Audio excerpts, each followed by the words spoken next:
याद रखो, ये मुल्क का हिंदू फिरका परस्त नहीं है। 99% हिंदू जो है सेक्युलर है, उसे जो है फिरका परस्त बनाने की ये कोशिश कर रहे हैं। पिछले इलेक्शन में मोदी को सिर्फ 30% है, 70% डिवाइड होने में उन्हें आने का मौका मिला। अगर 70% ये भी रहते, मोदी कभी नहीं आता था। और 4.5 साल से जब से हमारे बहुत महर्षि प्रधानमंत्री बने, तब से हम धर्म की बुनियाद पे बढ़ गए। तब हमारे पास कुछ भी नहीं है। आज हम या हिंदू हैं, मुसलमान हैं, सिख हैं, ईसाई हैं, या बैकवर्ड हैं, फॉरवर्ड हैं, दलित हैं, शेड्यूल ट्राइब, तो वो इंसान कहां गया?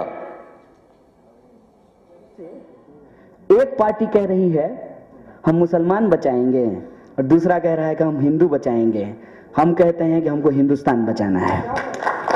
कि ना हिंदू खतरे में है, ना मुसलमान खतरे में है। दरअसल इस देश में जवान, किसान और संविधान खतरे में है।